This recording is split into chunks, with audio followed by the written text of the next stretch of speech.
बिस्मिल्लाहिर्रहमानिर्रहीम। अस्सलाम वालेकुम नाज़रीन, आप यूट्यूब चैनल देख रहे हैं। मैं इमरान खान हूँ। पहले कुछ छोटी छोटी खबरें आप तक मैं पहुँचा देता हूँ और उसके बाद फिर हम अपने मेन वीलॉग की तरफ जाएंगे।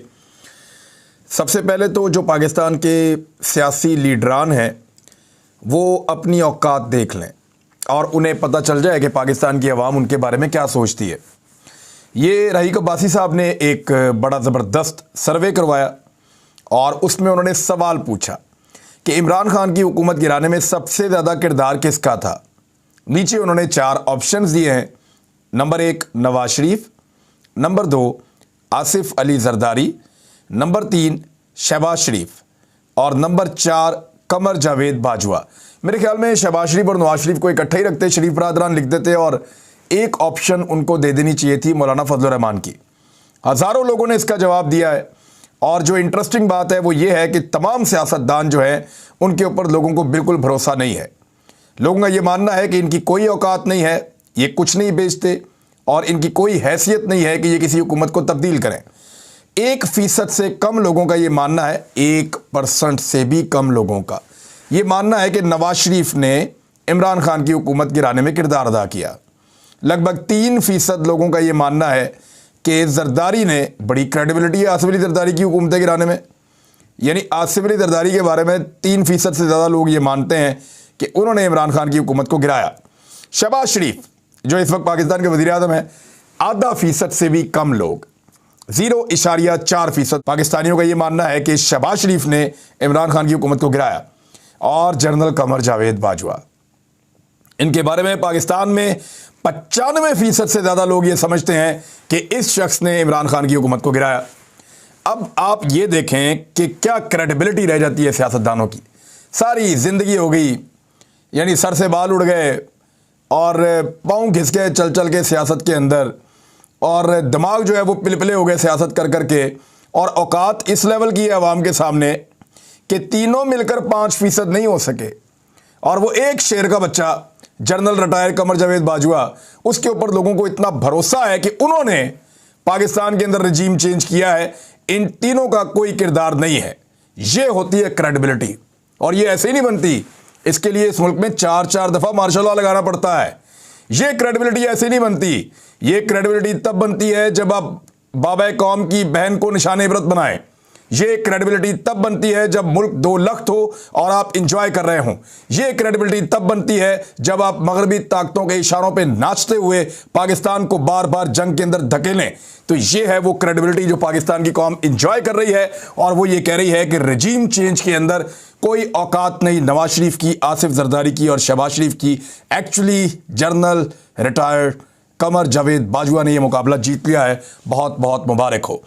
दूसरा जो है, मैंने एक सर्वे करवाया था, वो भी मैं आपके सामने रख देता हूं। कॉलम के मुताबिक जनरल रिटायर बाजवा के बकौल इमरान खान वजीर आजम रहते तो पाकिस्तान कायम ना रहता। आपके ख्याल में पाकिस्तान के लिए कौन बेहतर रहा? अब पहले आपने एक तरह का सर्वे देखा जिसमें जिम्मेदारी का तयन किया गया कि हुकूमत गिराने के लिए जिम्मेदार कौन था, वो कौन इतना ताकतवर था जिसने हुकूमत गिराई। तो लोगों ने जनरल कमर जावेद बाजवा साहब के पलड़े में ज़्यादा वोट डाल दिए हैं। अब यहां पे लगभग 1 लाख से ज़्यादा वोट पड़े हैं। मैंने 2 ऑप्शन दिए थे कि आपके ख्याल में पाकिस्तान के लिए कौन बेहतर रहा, जनरल रिटायर कमर जावेद बाजवा या इमरान खान। क्योंकि जनरल बाजवा को यह लगना शुरू हो गया था कि इमरान खान रहता तो मुल्क ना रहता। तो फिर लोगों से यह पूछना चाहिए कि उनके ख्याल में दोनों में से बेहतर कौन था मुल्क के लिए। पाकिस्तानी अवाम के नुक्ता नज़र से देख लेते हैं ना। यानी एक असेसमेंट जनरल कमर जावेद बाजवा साहब की थी बकौल उस कॉलम के, और एक असेसमेंट पाकिस्तान की कौम की भी हो सकती है। तो कौम की बात पूछता ही कोई नहीं है, तो मैंने कौम की बात पूछ ली। 1 लाख से ज़्यादा लोगों ने इस पर वोट डाला है। आपके ख्याल में बेहतर कौन रहा? 5.9%, यानी 6% से थोड़ा सा कम लोगों को यह लगा, पाकिस्तानियों को, कि जनरल रिटायर कमर जावेद बाजवा जो हैं वो पाकिस्तान के लिए बेहतर थे। जबकि 94.1%, 94.1% लोगों को यह लगा कि इमरान खान पाकिस्तान के लिए बेहतर थे। बहरहाल ये भी एक सर्वे है, इससे भी आपको बहुत कुछ सीखने के लिए मिलेगा। लेकिन आपको एक खबर और पढ़ के सुनाता हूं, उससे भी आपको बहुत कुछ सीखने को मिलेगा अगर आप सीखना चाहें तो। वो ये है कि उर्दगान ने, तैयब उर्दगान आप जानते हैं, और इनके खिलाफ साजिश भी की गई थी और तुर्की में लोग ये मानते हैं कि इस साजिश के पीछे मगरबी ममालिक थे, खासतौर पे अमेरिका के बारे में वो कहते हैं कि वो इस साजिश के पीछे था कि तैयब उर्दगान का तख्ता उलटने की कोशिश की गई 2016 में गालिबन। तो उस वक्त उनकी आवाम ने निकलकर फौज को चैलेंज कर दिया था और वो फौज के गले पड़ गई थी। उन्होंने फौजियों को मारा भी था, उन्होंने टैंकों के ऊपर कब्जा कर लिया था और उन्होंने इस तरह का माहौल बना दिया था पूरे तुर्की के अंदर कि तैयब उर्दगान की आवाज़ के ऊपर हर सड़क के ऊपर लोग मौजूद थे और तुर्की की फ़ौज को उन्होंने काबू कर लिया था और फिर अपने सदर को वापस लेकर आए 24 घंटे के अंदर अंदर और फिर बहुत सारे लोगों को निशाने इबरत बनाया गया। वो दिन और ये दिन वहाँ जो है तैयब उर्दगान की चलती है, बंद कमरों में फैसले नहीं होते। बहरहाल तैयब उर्दगान जो है उन्होंने ज़ल्ज़ले के बावजूद, यानी शहबाज शरीफ साहब बहुत तारीफ़ करते हैं तैयब उर्दगान की, नवाज शरीफ भी बहुत पसंद करते हैं उन्हें, इस मुल्क को भी बहुत पसंद करते हैं। अभी ज़बरदस्ती तुर्की जाना भी चाह रहे थे लेकिन उन्होंने रोक दिया तुर्की वालों ने। हम उनका बहुत शुक्रिया अदा करते हैं कि उनकी वजह से हमारे पैसे बच गए, वरना हमारे वज़ीर आज़म ने बहुत बड़ा टब्बर लेके फिर चले जाना था सैर करने के लिए और फिर गरीब कौम का पैसा लग जाना था। तो तुर्क सदर का बहुत शुक्रिया कि हमारे पैसे बच गए। दूसरा, पाकिस्तान ने जो सबसे बड़ा रिलीफ तुर्की को दिया वो ये दिया है कि अब हम 1 साल तक तुर्की से पैसे नहीं मांगेंगे मेरे ख्याल में।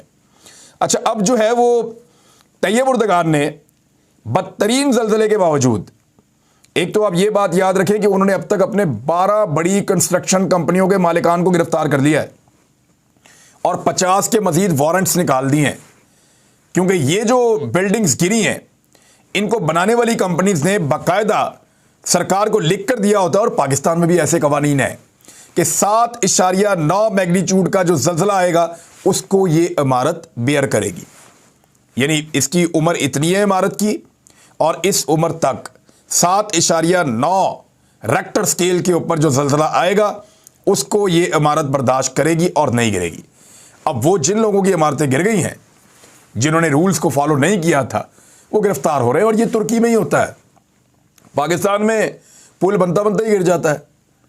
पाकिस्तान में कराची में हमने देखा पुल के नीचे गाड़ियां आ गई, पूछे किसी ने नहीं, वो कंस्ट्रक्शन कंपनी मौजें कर रही हैं। एक सड़क तामीर हो रही होती है, उसकी तामीर का आखिरी किलोमीटर चल रहा होता है तो पहला किलोमीटर जो है वो उखड़ गया होता है एक बारिश में। यानी बारिशों के अंदर सड़कें बह जाएं, ये बात आप जाके यूरोप में किसी मुल्क में बताएंगे लोगों को, वो हैरान हो जाएंगे कि भाई ऊपर से बारिश पड़ती है, सैलाब भी नहीं है और सड़क टूट गई। भाई बारिश में कैसे सड़क टूट जाती है? ये जो ठेकेदार अपने घर बनाते हैं इनके कभी घर टूटते हैं बारिश में? कभी नहीं टूटते। तो सड़क क्यों टूट जाती है भाई बारिश में? वो इसलिए टूट जाती है कि नाकिस मटेरियल इस्तेमाल करते हैं।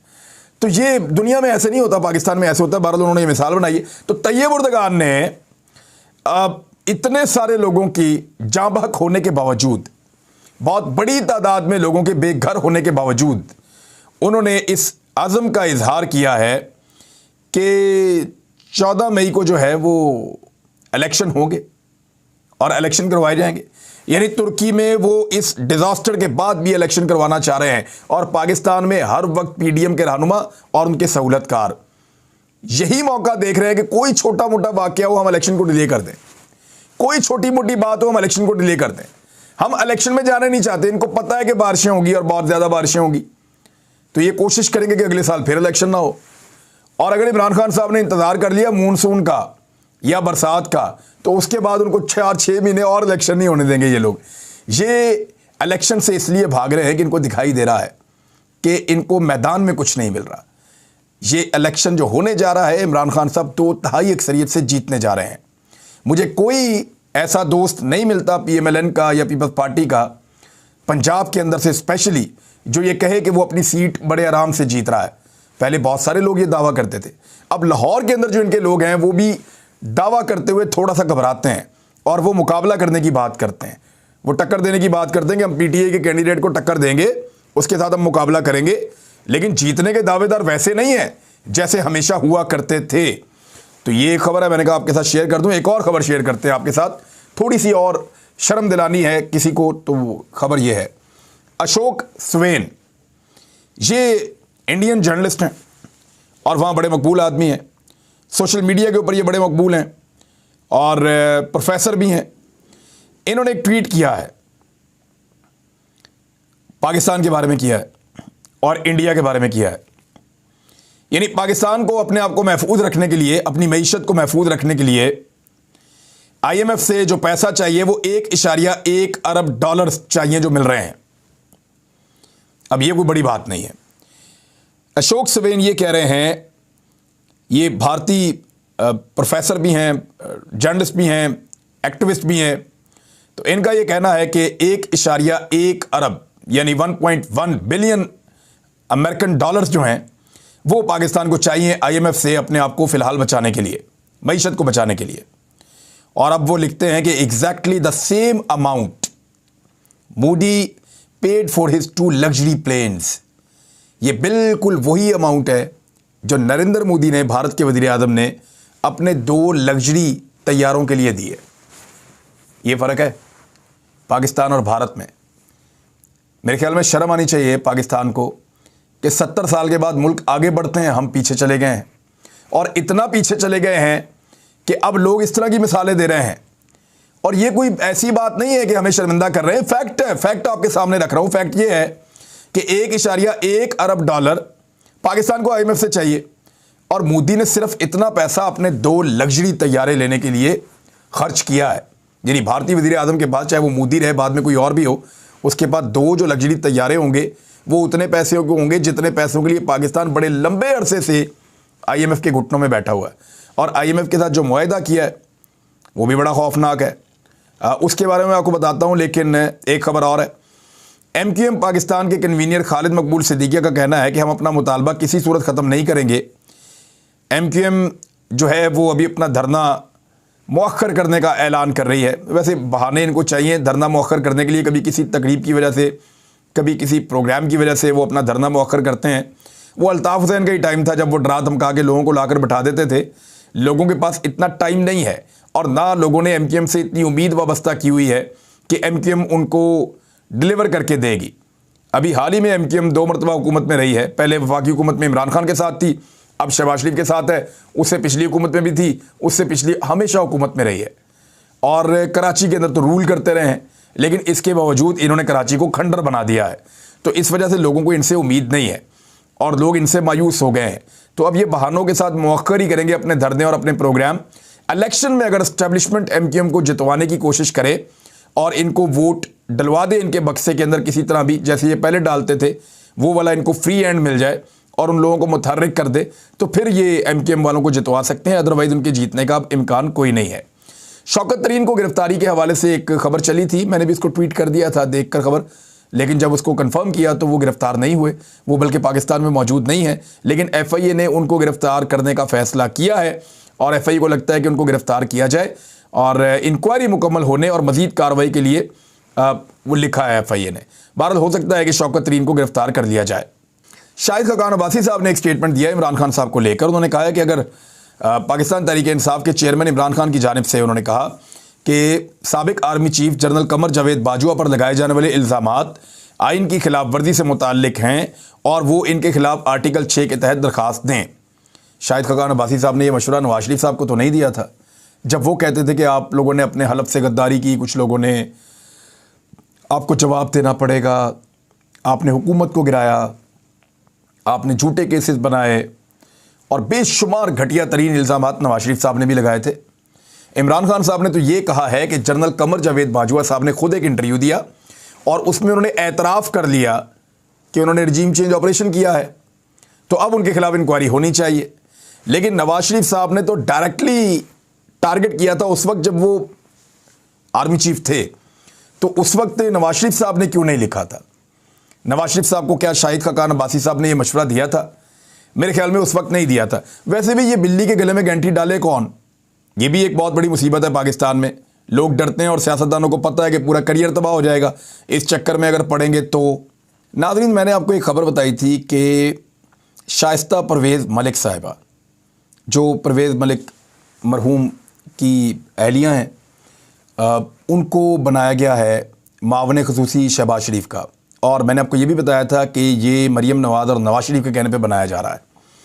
वजह ये थी कि उनकी जो घर वाली सीट है उसके ऊपर नवाज शरीफ की और मरीम नवाज़ की नज़र है और वो चाहते हैं कि वो सीट के ऊपर मरीम नवाज़ खुद इलेक्शन लड़े, क्योंकि वो लाहौर की सबसे महफूज सीट PMLN के लिए तसव्वुर की जाती है। पहले जितनी महफूज तो नहीं है, मुकाबला तो होगा, लेकिन सबसे महफूज सीट तसव्वुर की जाती है। तो वो सीट लेने के लिए तो ऑब्लाइज कर रहे थे कि आपको मावनी खसूसी बना दिया जाता है वज़ीर-ए-आज़म पाकिस्तान का। तो उन्होंने माजरत कर ली है, यानी गुज़िश्ता दिनों 5 नए नामों को कहा गया था कि आप मावने खसूसी बन जाएं। ताहम अब शाइस्ता परवेज़ मलिक ने मावने खसूसी का ओहदा लेने से माजरत कर ली और कहा कि पार्टी की शुक्रगुजार हूँ, इज़्ज़त से नवाजा, ज़ाती वजूहात की बिना पर माजरत की है। अब इसके 2 रीज़न हो सकते हैं, या तो ये वाला एरिया नहीं देना चाहते, अपना हल्का नहीं देना चाहते मरीम नवाज़ को, या फिर उन्हें पता है कि ये 4 दिन के लिए जो एहसान इन्होंने चढ़ाना है वो एहसान लिए बगैर इन पे एहसान चढ़ा दो, वो सीट ये खुद ही वहाँ से इलेक्शन लड़ लें। देखते हैं अब होता क्या है। पाकिस्तान ने IMF को नवंबर तक बिजली महंगी करने का एक प्लान दे दिया है और बिजली की कीमत जो है वो लगभग 8 रुपये फ़ी यूनिट बढ़ा दी जाएगी और जो किसान पैकेज के तहत एक सब्सिडी थी वो भी ख़त्म कर दी जाएगी। और इसके साथ साथ जो मार्च से नवंबर तक फ्यूल चार्ज एडजस्टमेंट की मद में 14 अरब रुपए सेल टैक्स की मद में इकट्ठे किए जाएंगे। और IMF ने बिजली की तकसीम कार कंपनियों के लिए वसूलियों का हदफ 90.4% मुकर्रर कर दिया है। शहबाज शरीफ का ये कहना है कि मुझ समेत पूरी अशराफिया को कुर्बानी और इसार का मुजाहरा करना होगा, तो सबसे पहले मियाँ साहब अपनी काबीना ही छोटी कर दें। रोज़ाना आप थोड़े से बंदे और शामिल कर देते हैं, काबीना की आप सेंचुरी करने वाले हैं और कुर्बानी देने की आप बातें कर रहे हैं। तो सबसे पहले अपनी काबीना की कुर्बानी दें ना, वहाँ से लोगों को बाहर निकालें ताकि आवाम को भी पता चले कि आप कुर्बानी देने के मोड में हैं। कुर्बानी ऐसे तो नहीं होगी, यहाँ आटे का बुहरान पैदा होने वाला है। फ्लोर मिल मालिकान कह रहे हैं कि पीर से पंजाब में हड़ताल का हम ऐलान कर रहे हैं, गंदम की दस्तयाबी नहीं है, आटे का बुहरान पैदा हो रहा है, गंदम की स्मगलिंग रुक नहीं पाई और सस्ता आटा पाकिस्तान में अब मैसर नहीं है। यानी 160 रुपये तक किलो आटा गया है, जो 55 रुपये का इमरान खान के दौर में बिकता था तो बहुत महंगा था। ये पाकिस्तान के मीडिया और पाकिस्तान की पॉलिटिकल पार्टीज़ और पाकिस्तान की एस्टेब्लिशमेंट को बेनकाब करके गए हैं 10 महीने। थोड़ी सख्तियां ज़रूर थी, लोगों को तकलीफ़ हुई है, लेकिन सबसे अच्छी बात यह है कि वो जो सूट बूट में फिरते थे ना, लोगों ने उनको नंगे देखा है, नंगा। अब तक के लिए इतने, अपना ख्याल रखिएगा, अपने इस चैनल का भी। अल्लाह हाफ़िज़।